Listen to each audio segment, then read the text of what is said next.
Not quite good enough. Tēnā koe, Mr. Chairman. Tēnā tātou katoa e te whare. Mr. Chairman, as I turn to part 3 of this Marine and Coastal Area Bill, I cannot help but notice how much has been made of the Māori Party statement yesterday that, and I quote the Speaker from the Māori Party, "This bill is in the House on our initiative. Make no bones, this is a Māori Party bill. We are pleased to stand here in support." And as I turn to aspects outlined in part 3 of this bill, I cannot help but focus Māori people's attention on clauses that will impact dramatically and adversely on Māori rights to the foreshore and seabed, and ask the question, why on earth is the Māori Party saying now that this is a Māori Party bill, when just a few days ago, when Tauriro Flavel was asked who was running the timetable, he said National. And when he was asked who wrote the bill, he said National. And when he was asked whose bill is this, he said Nationals. A point of order, Te Ora Flavel. Mr. Speaker, this afternoon I accommodated the member from the North's wish to speak to the House as he had limited opportunities or that he didn't necessarily take them. If you were listening to the discussion at the moment, the discussion is centred very much around the discussion that's already been put out in the reading into the part prior to this one, namely part 2. Similar statements are being made and no discussion with respect to this particular part.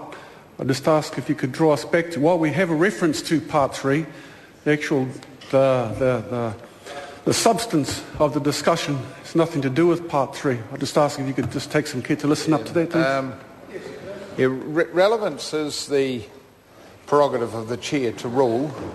I have heard salient parts of this speech at least twice before, but the member has taken the call, and whether he gets a second call will depend on his performance through his first call. Hone Harawira. Thank you, Mr. Chair. And as I highlight just some of the clauses in part 3 of this Marine and Coastal Area Bill, and the Māori Party support for those clauses, I want Māori people to be constantly asking themselves the question, why on earth would the Māori Party say, make no bones, this is a Māori Party bill, and we are pleased to stand here in support?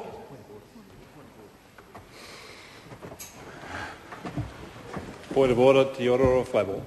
Mr. Chair, and I'm aware that there's been a change of delegation, but you're still here. Sir, from the point that I just made a point of order with respect to the issue of relevance to this particular part of the bill, there's been no reference back to this part 3, other than to mention part 3 with no reference to the substance. The chair who held the position, I'm not too sure how you refer to this, but the chair that held the position said that he would keep note of the relevance to this particular part, and unfortunately hasn't changed too much. Can I ask if you can give us some clarity around that? Thanks. Speaking of the order, point of order, the Honourable David Parker. I would suggest, Mr. Chair, that's hardly fair of that complaint. The Speaker, Hone Harawira, has just effectively repeated the sentence that he was delivering last time he was interrupted, and hasn't yet had the opportunity to make reference to a specific clause in the bill, which I've got no doubt he will eventually do. Well, members, I'm delighted to hear the word fairness used in this chamber.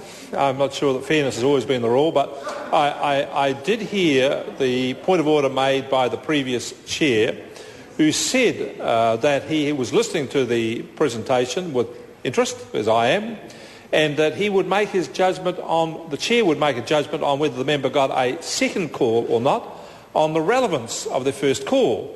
And therefore the sanction was being clearly laid out to the member speaking and to all the members in the debate, that if members were not relevant to the section, then they might get the blind stare from the chair. In other words, no further calls.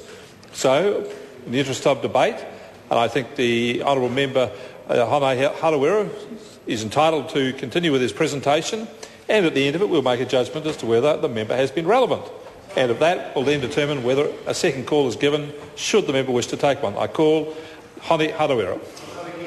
Thank you, Mr. Chairman.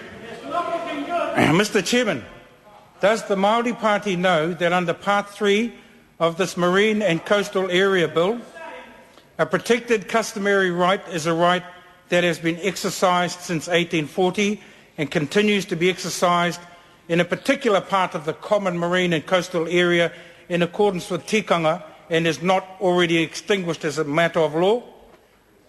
And if the Māori Party does in fact know this, Mr. Chairman, is it because this clause is either included at their request or perhaps even written by them?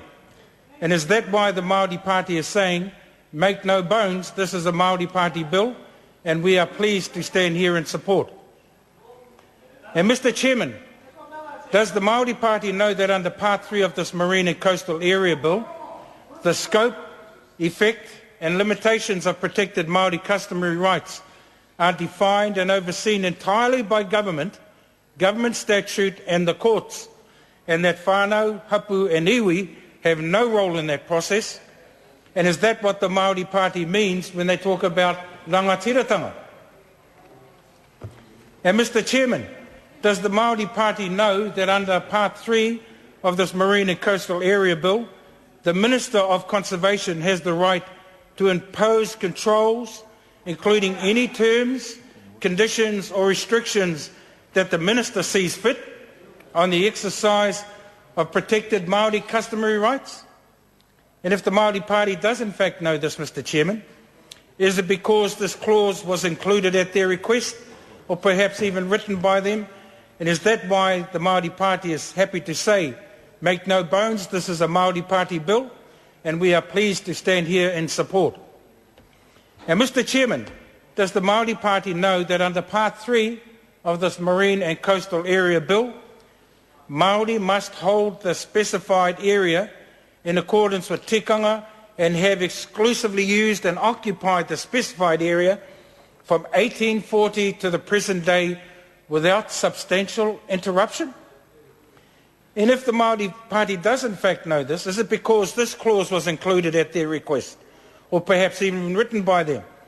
Or did they simply transfer the clause from Labour's hated 2004 Foreshore and Seabed Act across to this hated 2011 Marine and Coastal Area Bill?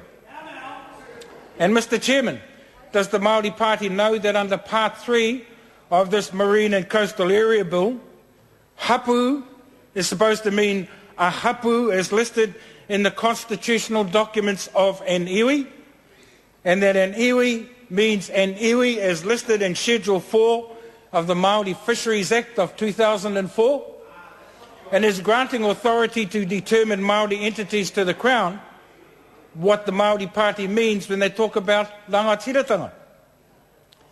And Mr. Chairman, does the Māori Party know that under Part 3 of this Marine and Coastal Area Bill, a protected customary right does not affect the grant of a coastal permit under the resource... Mr. Chairman? Mr. Chairman? Call the Honourable John Carter. Chairman, I move that the question be now put.